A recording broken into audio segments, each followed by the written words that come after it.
नमस्कार दोस्तों, कहानियों की श्रृंखला में आज सुनेंगे शिव प्रसाद सिंह जी की कहानी कर्मनाशा की हार। लेकिन उससे पहले मेरा आपसे विनम्र अनुरोध है कि अगर मेरे द्वारा सुनाई हुई कहानियाँ आपको अच्छी लगती हैं और आपने अभी तक मेरे चैनल को सब्सक्राइब नहीं किया है तो सब्सक्राइब ज़रूर करें, लाइक करें और अपने दोस्तों और परिचितों में शेयर भी करें। बेल आइकन दबाना बिल्कुल भी ना भूलें। आज सुनिए कर्मनाशा की हार। काले सांप का काटा आदमी बच सकता है, हलाहल जहर पीने वालों की मौत रुक सकती है, किंतु जिस पौधे को एक बार कर्मनाशा का पानी छू ले वह फिर हरा नहीं हो सकता। कर्मनाशा के बारे में किनारे के लोगों में एक और विश्वास प्रचलित था कि यदि एक बार नदी बढ़ आए तो बिना मानुष की बलि लिए लौटती नहीं। हालांकि थोड़ी ऊंचाई पर बसे हुए नई डीह वालों को इसका कोई खौफ न था। इसी से वे बाढ़ के दिनों में गेरू की तरह फैले हुए अपार जल को देखकर खुशियां मनाते। 2-4 दिन की यह बाढ़ उनके लिए तब्दीली बनकर आती। मुखिया जी के द्वार पर लोग बाग इकट्ठे होते और कजली सावन की ताल पर ढोलकें ठनकने लगती। गांव के दुधमुहे तक ई बाढ़ी नदियां जिया लेके माने का गीत गाते, क्योंकि बाढ़ उनके किसी आदमी का जिया नहीं लेती थी। किंतु पिछले साल अचानक जब नदी का पानी समुद्र के ज्वार की तरह उमड़ता हुआ नई डीह से जा टकराया तो ढोलकें बह चली। गीत की कड़ियां मुरझाकर होठों पर पपड़ी की तरह छा गईं। सोखा ने जान के बदले जान देकर पूजा की। 5 बकरों की दौरी भेंट हुई, किंतु बढ़ी नदी का हौसला कम न हुआ। एक अंधी लड़की, एक अपाहिज बुढ़िया बाढ़ की भेंट रही। नई डीह वाले कर्मनाशा के इस उग्र रूप से कांप उठे। बूढ़ी औरतों ने कुछ सुराग मिलाया, पूजा पाठ कराकर लोगों ने पाप शांति की। एक बाढ़ बीती, बरस बीता। पिछले घाव सूखे न थे कि भादों के दिनों में फिर पानी उमड़ा। बादलों की छांव में सोया गांव भोर की किरण देखकर उठा तो सारा सिवान रक्त की तरह लाल पानी से घिरा था। नई डीह के वातावरण में हौल दिली छा गई। गांव ऊंचे अरार पर बसा था, जिस पर नदी की धारा अनवरत टक्कर मार रही थी। बड़े बड़े पेड़ जड़ मूल के साथ उलटकर नदी के पेट में समा रहे थे। यह बाढ़ न थी, प्रलय का संदेश था। नई डीह के लोग चूहेदानी में फंसे चूहे की तरह भय से दौड़ धूप कर रहे थे। सबके चेहरे पर मुर्दनी छा गई थी। कल दीनापुर में कड़ाह चढ़ा था पांडे जी, ईश्वर भगत हकलाते हुए बोला। कुएं की जगत से पानी की बाल्टी लिए जगेसर पांडे उतर रहे थे। घबराकर बाल्टी सहित ऊपर से कूद पड़े। क्या कह रहे थे भगत? कड़ाह चढ़ा था? क्या कहा सोखा ने? चौराहे पर छोटी भीड़ इकट्ठी हो गई। भगत अपने शब्दों को चुभलाते हुए बोले, काशीनाथ की शरण। भाई लोगों, सोखा ने कहा कि इतना पानी गिरेगा कि 3 घड़े भर जाएंगे। आदमी मवेशी की क्षय होगी, चारों ओर हाहाकार मच जाएगा, प्रलय होगी। प्रलय न होगी तब क्या बरकत होगी? हे भगवान, जिस गांव में ऐसा पाप कर्म होगा वह बहेगा नहीं, तब क्या बचेगा?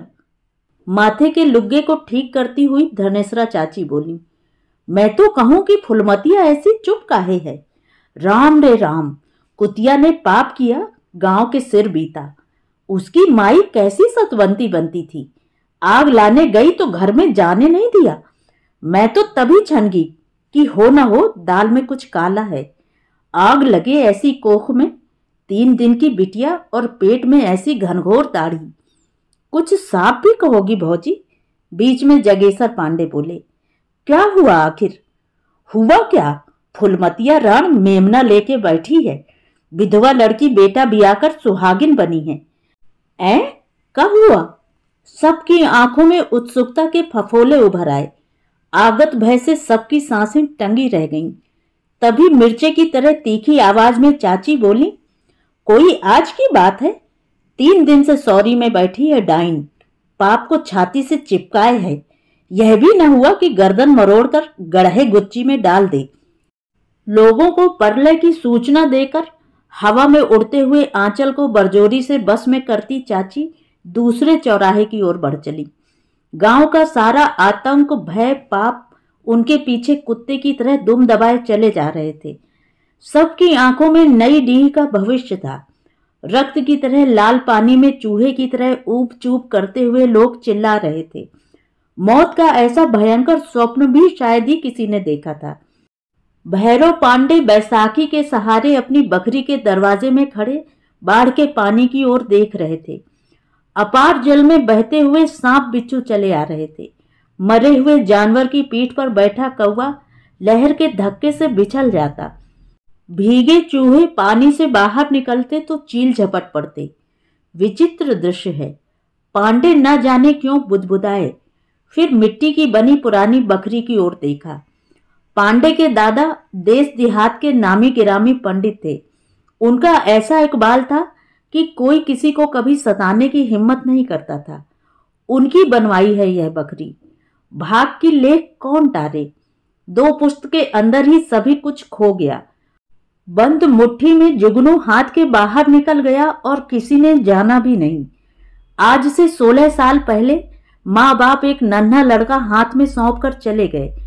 पैर से पंगु भैरव पांडे अपने 2 बरस के छोटे भाई को कंधे से चिपकाए असहाय निरवलंब खड़े रह गए। धन के नाम पर बाप का कर्ज मिला। काम धाम के लिए दुधमुहे भाई की देखरेख, रहने के लिए बकरी जिसे पिछली बाढ़ के धक्कों ने एकदम जर्जर कर दिया है। अब यह भी न बचेगी। पांडे के मुंह से भवितव्य फूट रहा था, जिसकी भयंकरता पर उन्होंने जरा भी ख्याल करना जरूरी नहीं समझा।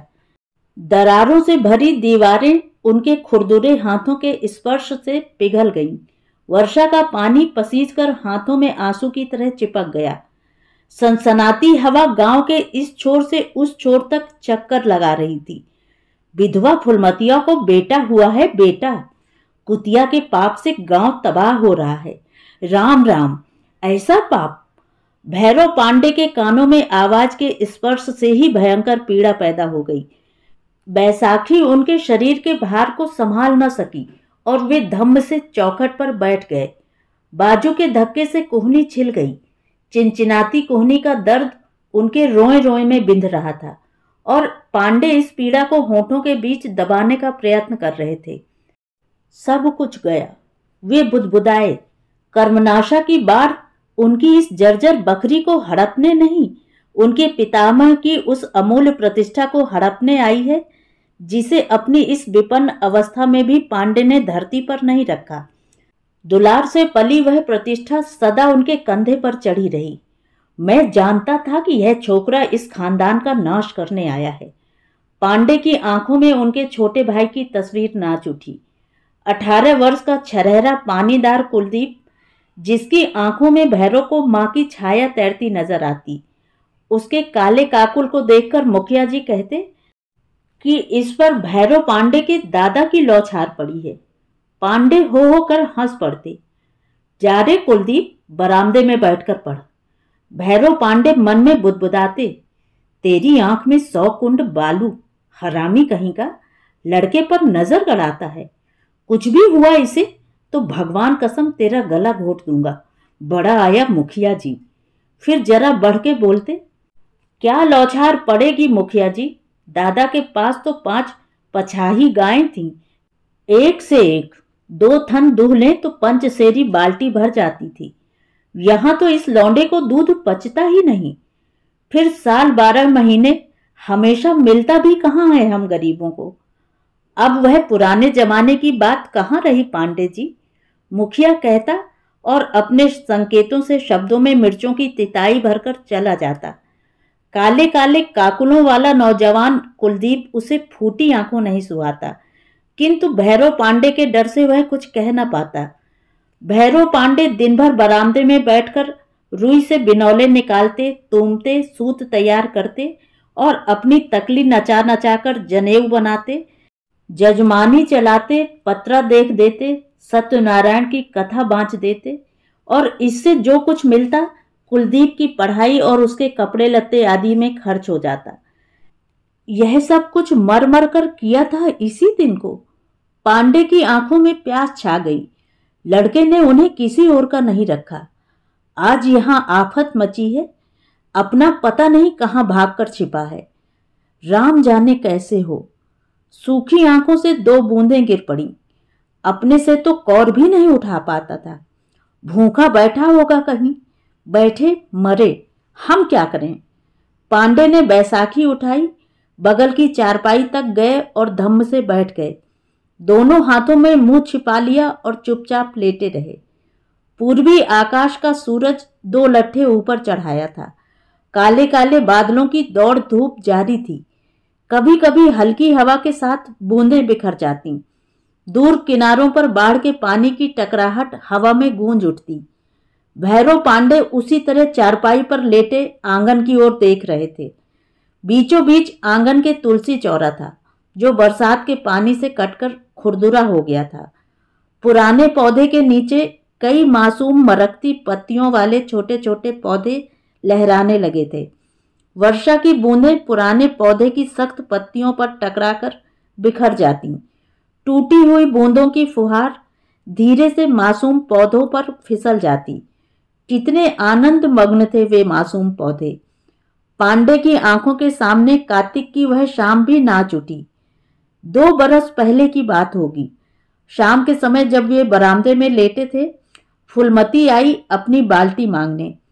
सुबह भैरव पांडे ले आए थे किसी काम से। कुलदीप, जरा भीतर से बाल्टी दे देना, कहा था पांडे ने। सफेद साड़ी में लिपटी लिपटाई गुड़िया की तरह फुलमती आंगन में इसी चौरे के पास आकर खड़ी हो गई थी, और बाल्टी उठाने के लिए जब कुलदीप झुका था तो फुलमती भी अपने दोनों हाथों से आंचल का खूंट पकड़कर तुलसी जी की वंदना करने के लिए झुकी थी। कुलदीप के झटके से उठने पर वह उसकी पीठ से टकरा गई थी अचानक। तब न जाने क्यों दोनों मुस्कुरा उठे थे। भैरव पांडे क्रोध से तिलमिला गए थे।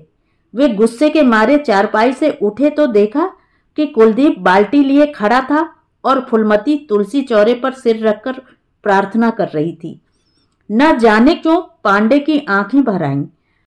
बरसात के दिनों के बाद इस खुरदुरे चौरे को उनकी माँ पीली मिट्टी के लेवन से संवार देती, फिर श्वेत बलुई माटी से पोतकर सफेद कर देती। शाम को सूखे हुए चबूतरे पर घी के दीपक जलाकर माथा टेक कर वे लड़कों के मंगल के लिए विनय करती। तब वे भी ऐसे ही झुककर आशीर्वाद मांगती और पांडे बगल में चुपचाप खड़े दियों का जलना देखा करते थे।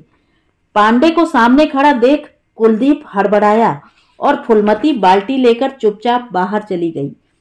पांडे के चेहरे पर एक विचित्र भाव था, जिसे संभाल सकने की ताकत उन दोनों के मन में न थी, और दोनों ही भय की कंपन लिए इधर उधर भाग खड़े हुए। बहुत दिनों तक पांडे के चेहरे पर अवसाद का यह भाव बना रहा। कुलदीप डर के मारे उनकी ओर देख नहीं पाता। ना तो पहले जैसी जिद कर सकने की हिम्मत होती, न हंसी के कलरव से घर के कोने कोने को गुंजार बनाने का साहस। पांडे ने अपने दिल को समझाया, इसे लड़कों का क्षणिक खिलवाड़ समझा। सोचा, धरती की छाती बड़ी कड़ी है, ठेस लगते ही सारी गुलाबी पंखुड़ियां बिखर जाएंगी। दोनों को दुनिया का भाव ताव मालूम हो जाएगा।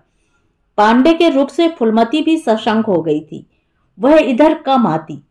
कुलदीप के उठने बैठने पढ़ने लिखने पर पांडे की कड़ी नजर थी।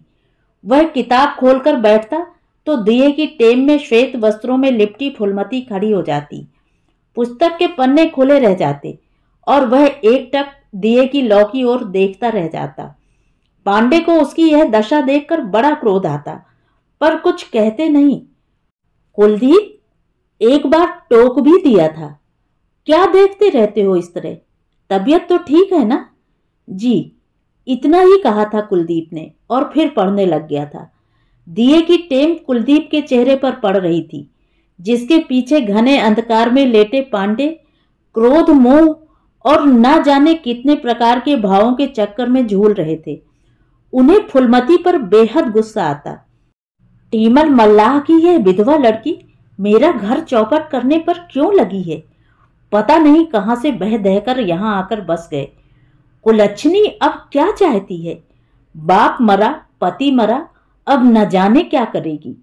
जाने कौन सा मंत्र पढ़ दिया। यह कबूतर की तरह मुंह फुलाए बैठा रहता है, न पढ़ता है न लिखता है, हंसना खेलना खाना सब भूल गया। पांडे चारपाई से उतरकर इधर उधर चक्कर लगाते रहे, पर कुछ निर्णय न कर सके। समय बीतता गया। कुलदीप भी खुश नजर आता, हंसता खेलता। पांडे की छाती से चिंता का भारी पत्थर खिसक गया। एक बार फिर उनके चेहरे पर हंसी की आभा लौटने लगी। रुई सूत का काम फिर शुरू हुआ। गांव के दो चार उठल्ले निठल्ले आकर बैठ जाते, दिन गपाष्टक में बीत जाता। सुरती मलमल कर ताल ठोकते और पिच से थूक कर किसी को गाली देते या निंदा करते। इन सब चीजों से वास्ता न रखते हुए भी पांडे सुनते जाते। उनका मन तो चक्कर खाती तकली के साथ ही घूमता रहता। हूं करते जाते और निठल्लों की बातों में सन्नाटे को किसी तरह झेल जाते। पांडे उसी चारपाई पर लेटे थे। अंतर इतना ही था कि दिन थोड़ा और ऊपर चढ़ाया था। लहरों की टकराहट थोड़ी और तेज हो गई थी। रक्त की तरह खौलता हुआ लाल पानी गांव के थोड़ा और निकट आ गया था। उनकी नसें किसी तीव्र व्यथा से जल रही थीं। पांडे के वंश में कभी ऐसा नहीं हुआ था। वे फुसफुसाए। बगल की दीवार में ताखे पर रामायण की गुटका रखी थी। उन्होंने उठाई, एक जगह लाल निशान लगा था। पिछले दिनों कुलदीप रात में रामायण पढ़ा करता था। जब से वह गया है आज तक गुटका खुली नहीं। पांडे के हाथ कांपे। गुटका उलटकर उनकी छाती पर गिर पड़ी। उठाकर खोला, वही लाल निशान। कह सीता भा विधि प्रतिकूला, मिलई न पावक मिटई न सूला। सुनहु विनय मम बिटप अशोका, सत्य नाम करु हरु मम शोका। पांडे की आंखें भरभरा आईं, झरझर आंसू गिरने लगे। हिचकी लेकर वे टूट पड़े। यह चुड़ैल मेरा घर खा गई। शब्द फूटे किंतु भीतर गुमड़ कर रह गए। गाली देने से ही क्या होगा? अब इतने तक रहता तो कोई बात थी। आज उसे बच्चा हुआ है। कहीं कह दे कि लड़का कुलदीप का है तो? नहीं नहीं, ऐसा नहीं हो सकता। पांडे बड़बड़ाए। उन्होंने अपने बालों को मुट्ठियों से कसकर खींचा, जैसे इनकी जड़ में पीड़ा जम गई है। खींचने से थोड़ी राहत मिलेगी। वे उठना चाहते थे किंतु उठ ना सके। आंखों के सामने चिंगारियां टूटने लगीं।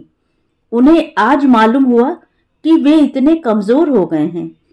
कुलदीप के जाने के बाद से आज तक उनका जीवन अव्यवस्था की एक कहानी बनकर रह गया है। 4-5 महीने से कुलदीप भागा है। पहले कई दिनों तक वे जरूर बेचैन थे, किंतु समय ने उस दुख को भुलाने में मदद की थी। आज फिर कुलदीप उनकी आंखों के सामने आकर खड़ा हो गया। बीती घटनाएं एक एक कर आंखों के सामने नाचने लगीं। फागुन का आरंभ था। मुखिया जी की लड़की की शादी थी। गांव भर में खुशी छाई रहती, जैसे सबके घर शादी होने वाली हो। शादी के दिन तो गांव वालों में बनने संवरने की होड़ लग गई। सब लोग पट्टी करा रहे थे। शौकीनों की पट्टी 4-4 अंगुल चौड़ी छुरे से बनी थी। कुएं की जगत पर दोपहर के 2 घंटे पहले से भीड़ लगी थी और अब 2 बजने को आए। साबुन लग रही थी। पैरों में जमी मैल सिकड़े से रगड़ रगड़ कर छुड़ाई जा रही थी। बारात आई। द्वार पूजा की शोभा का क्या कहना। बनारस की रंडी नाचने आई थी। छैल छबीलों की भीड़ जम गई थी। शाम को महफिल जमी। मुखिया जी का दरवाजा आदमियों से खचाखच भरा था। एक और गली में सिमट कर औरतें बैठी हुई थीं। गांव की लड़कियां, बूढ़ियां और कुछ मनचली बहुएं। बाईजी आईं, अपना तामझाम फैलाकर बैठ गईं। सारंगी लेकर बूढ़े मियां ने किनकिन किया। बाई जी ने आलाप के बाद गाया, नीच ऊंच कुछ बूझत नाही, मैं हारी समझाए। ये दोनों नैना बड़े बेदर्दी, दिल में गड़ी गए हाय। महफिल से बहुत दूर गांव के छोर पर आमों के पेड़ों पर फागुन के पीले चांद की छाया फैली थी, जिसके नीचे चितकबरे चाम की तरह फैली चांदनी में एक प्रश्न उठा। मुखिया जी की महफिल में पतुरिया ने जो गीत गाया था, कितना सही था। कौन सा गीत? ये दोनों नैना बड़े बेदर्दी। धत, उस दिन मैं बड़ी देर तक इंतजार करता रहा। मेरी मां के सर में दर्द था। कौन है? जोर की आवाज गूंज उठी। पास की गली में एक छाया खो गई थी। कौन है? फिर आवाज आई थी, मैं हूं कुलदीप, यहां क्या कर रहे हो? नदी की ओर चला गया था। इस समय पेट में दर्द था। क्रोध की हालत में भी भैरव पांडे मुस्कुरा उठे थे।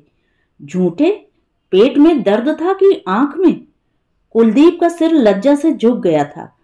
उसे लगा जैसे एक क्षण का यह भयप्रद जीवन उसकी आत्मा में सदा के लिए छा जाएगा। एक क्षण के लिए बोला हुआ यह झूठ उसके सारे जीवन को झूठा साबित कर देगा। एक क्षण के लिए झुका यह माथा फिर कभी न उठ सकेगा। वह झूठ के इस पर्दे को फाड़ डालना चाहता था, किंतु कुलदीप, भैरव पांडे ने आहिस्ते आहिस्ते कहा, तुम गलत रास्ते पर पांव रख रहे हो बेटा। तुमने कभी अपने बाप दादों की इज्जत के बारे में सोचा है? बड़े पुण्य के बाद इस घर में जन्म मिला है भाई। इसे कभी मत भूलना कि अच्छे घर में जन्म लेने से कोई बहुत बड़ा नहीं हो जाता, किंतु इस अवसर को गलत कहकर नीचे गिरने से बड़ा पाप और कोई नहीं है। कुलदीप को लगा कि तीखे कांटों वाली कोई जीवित मछली उसके गले में फंस गई है। गर्दन को चीरती हुई यदि वह निकल जाए तो भी गनीमत, किंतु यह असह्य पीड़ा तो नहीं सही जाती। और ना जाने क्यों वह हिचकियों से फूट फूट कर रो उठा था। भाई के मन की पीड़ा की कल्पना भी उसके लिए कष्टकर थी, किंतु उसकी आत्मा अपने संपूर्ण भाव से जिस वस्तु को वरेण्य समझती है उसे वह एकदम ही व्यर्थ कैसे कह दे। जिस छाया में न जाने क्यों उसे एक अजाने आनंद का अनुभव होता है, उसे कालिक कह सकना उसके वश की बात नहीं थी, और इस कष्ट के भार को उसकी आंखें संभाल न सकीं। भैरव पांडे भी भाई से लिपट गए थे, उसकी पीठ सहला रहे थे और उसे बार बार चुप हो जाने को कह रहे थे। यदि कोई देख ले तो उनके मन में आया और वे कुलदीप को जल्दी जल्दी खींचते हुए एक ओर को चले गए। आंसुओं में जो पश्चाताप उमड़ता है वह दिल की कलौंज को मांझ डालता है। पांडे ने सोचा था कि कुलदीप अब ठीक रास्ते पर आ जाएगा, उनके वंश की मर्यादा अपमान के तराजू पर चढ़ने से बच जाएगी। भूखे रहकर भी पांडे ने इज्जत के जिस बिरवे को खून से सींचकर तरोताजा रखा है उस पर किसी के व्यंग कुठार नहीं चलेंगे। किंतु 1 महीना भी नहीं बीता कि कुलदीप फिर उसी रास्ते पर चल पड़ा। छोटे भाई के इस कार्य को छिपकर देखने की पापाग्नि में भैरव पांडे अपनी आत्मा को जलते हुए देखते, किंतु वे विवश थे। चैत के दिनों में गर्मी से जली तपी कर्मनाशा किनारे से नीचे सिमट गई थी। नदी के पेट में दूर तक फैले हुए लाल बालू का मैदान, चांदनी में सीपियों के चमकते हुए टुकड़े, सामने के ऊंचे अरार पर घन पलास के पेड़ों की आरक्त पांतें, बीच में घुग्घू, चाहों और जल विहार करने वाले पक्षियों का स्वर, कगार से नदी तीर तक बने हुए छोटे बड़े पैरों के निशानों की 2 पंक्तियां, सिर्फ 2। तुम मुझे मझधार में लाकर छोड़ तो नहीं दोगे? घुटन और शंका में खोए हुए धीमे स्वर, श्यामा की चीरती दर्द भरी आवाज, एक चुप्पी, फिर हकलाती आवाज, मैं अपने प्राण दे सकता हूं किंतु तुमको कभी नहीं। चांदनी की झीनी परतें सघन होती जा रही थीं। सुनसान किनारे पर भटकी हवा की सनसनाहट में आवाजों का अर्थ खो जाता। कभी हल्के हास्य की नर्म ध्वनि, कभी आक्रोश के बुलबुले, कभी उल्लास तरंग, कभी सिसकियों की सरसराहट। भैरव पांडे एक बार चांदनी के इस पवित्र आलोक में अपनी क्रूरता और निर्ममता पर विचार करने के लिए रुक गए। तो क्या आज तक उनका सारा प्रयत्न निष्फल था? क्या वे असाध्य को संभव बनाने का ही प्रयत्न करते रहे? एक क्षण के लिए भैरव पांडे ने सोचा, काश वह अपनी ही जाति की होती, कितना अच्छा होता वह विधवा न होती। तुलसी चौरे की वंदना पांडे के मस्तिष्क में चंदन की सुगंध की तरह छा गई। उसका रूप, चाल चलन, संकोच, सब कुछ किसी को भी शोभा देने लायक था। एक क्षण के लिए उनकी आंखों के सामने सफेद साड़ी में लिपटी फुलमती की पतली दुबली काया हाथ जोड़कर खड़ी हो गई, जैसे वह आंचल फैलाकर आशीर्वाद मांग रही हो। भैरव पांडे विजड़ित खड़े थे, विमूढ़। यह असंभव है।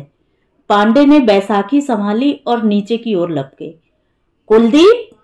बड़ी कर्कश आवाज थी पांडे की। दोनों सिर झुकाए सामने खड़े थे। आज पहली बार पाप की साक्षी में दोनों संवेद दिखाई पड़े थे। पांडे फिर एक क्षण के लिए चुप हो गए। मैं पूछता हूं यह सब क्या है? पांडे चिल्लाए। इतने निर्लज्ज हो तुम दोनों? पांडे बढ़कर सामने आए।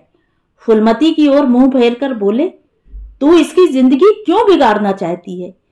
क्या तू नहीं जानती कि तू जो चाहती है वह स्वप्न में भी नहीं हो सकता, कभी नहीं। फुलमती चुप थी। पांडे दूने क्रोध में बोले, चुप क्यों है चुड़ैल? बोलती क्यों नहीं? मैं क्यों इनकी जिंदगी बिगाड़ूंगी दादा? वह सहसा एकदम निचुड़ गई। मैंने तो इन्हें कई बार मना किया। कुलदीप! पांडे दहाड़े। सीधे रास्ते पर आ जाओ, अच्छा होगा। तुमने भैरों का प्यार देखा है, क्रोध नहीं।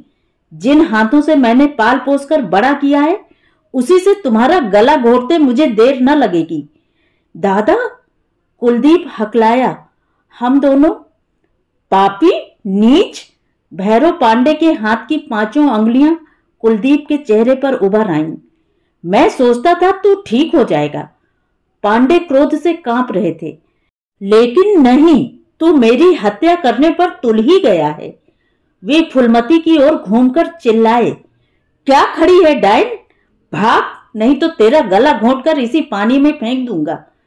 अंधड़ को पीते हुए त्रसित सांप जैसा स्वर। यह सब मैंने किया था। पांडे चारपाई पर घायल सांप की तरह तड़फड़ाते हुए बुदबुदाए। उनकी छाती से सरक कर रामायण की गुटका जमीन पर गिर पड़ी और उस पवित्र आराध्य वस्तु को उठाने का उन्हें ध्यान न रहा। कुलदीप दूसरे ही दिन लापता हो गया। पांडे अपनी बैसाखी के सहारे दिन भर गांव गिरांव की खाक छानते फिरे, किंतु वह नहीं मिला। थक हार कर पांडे वापस आ गए। बाप दादों की इज्जत की प्रतीक इतनी लंबी विशाल बकरी, जिसकी दीवारें मुंह दबाए शांत पुजारी के तप की तरह अडिग खड़ी थीं, किंतु कितनी सुनसान, डरावनी, निष्प्राण पिंजर की तरह लगती थी यह बकरी।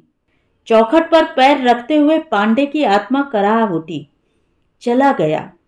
बैसाखी रखकर पांडे आंगन के कोने पर बैठ गए। अब वह कभी नहीं लौटेगा। रात में उन्हें बड़ी देर तक नींद नहीं आई। कुलदीप को बचपन से लेकर आज तक उन्होंने कभी अपनी आंख की ओट नहीं होने दिया।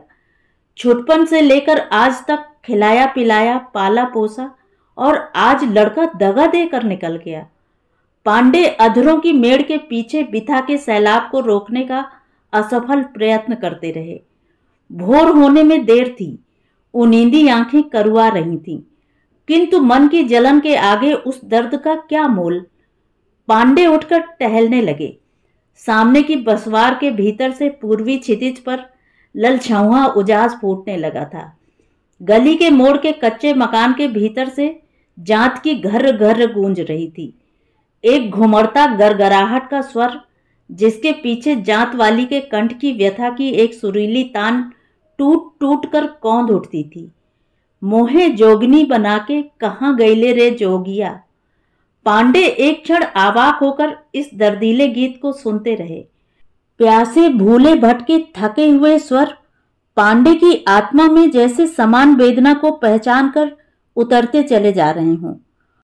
अब रोने चली है चुड़ैल। पांडे पागल की तरह बड़बड़ाते रहे, रो रो कर मर, मैं क्या करूं। बाढ़ के लाल पानी में सूरज डूब रहा था। पांडे बैसाखी के सहारे आकर दरवाजे पर खड़े हुए। नदी की ओर आदमियों की भीड़ खड़ी थी। वे धीरे धीरे उधर ही बढ़े। सामने 3-4 लड़के अरहर की खूंटियां गाड़कर पानी का बढ़ाव नाप रहे थे।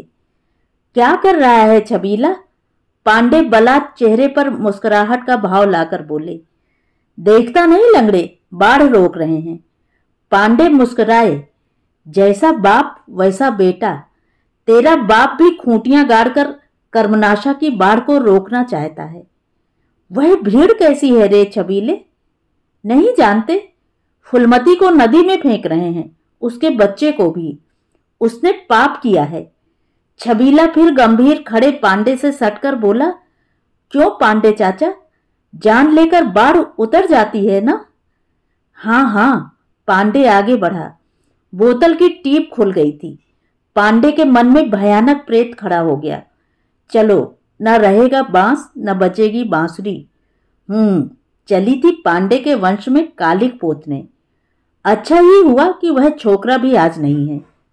फुलमती अपने बच्चे को छाती से चिपकाए टूटते हुए अरार पर एक नीम के तने से सटकर खड़ी थी। उसकी बूढ़ी मां जार बेजार हो रही थी, किंतु आज जैसे मनुष्य ने पसीजना छोड़ दिया था। अपने अपने प्राणों का मोह इन्हें पशु से भी नीचे उतार चुका था। कोई इस अन्याय के विरुद्ध बोलने की हिम्मत नहीं करता था। कर्मनाशा को प्राणों की बलि चाहिए। बिना प्राणों की बलि लिए बाढ़ नहीं उतरेगी। फिर उसी की बलि क्यों न दी जाए जिसने पाप किया। पर साल जान के बदले जान दी गई, पर कर्मनाशा 2 बलि लेकर ही मानी। त्रिशंकु के पाप की लहरें किनारों पर सांप की तरह फुफकार रही थीं। आज मुखिया का विरोध करने का किसी में साहस न था। उसके नीचता के कार्यों का ऐसा समर्थन कभी न हुआ था। पता नहीं किस बैर का बदला ले रहा है बेचारी से। भीड़ में कई इस तरह सोचते, ऐसा तो कभी नहीं हुआ था। किंतु कौन बोले, सब मुंह सिए खड़े थे। तुम्हारी क्या राय है भैरव पांडे? मुखिया बोला, सारे गांव ने फैसला कर दिया। एक के पाप के लिए सारे गांव को मौत के मुंह में नहीं झोंक सकते। जिसने पाप किया है उसका दंड भी वही भोगे। एक भीभत्स सन्नाटा।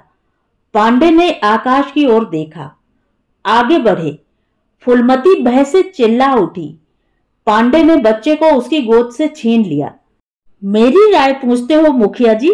तो सुनो, कर्मनाशा की बाढ़ दुधमुहे बच्चे और एक अबला की बलि देने से नहीं रुकेगी। उसके लिए तुम्हें पसीना बहाकर बांधों को ठीक करना होगा।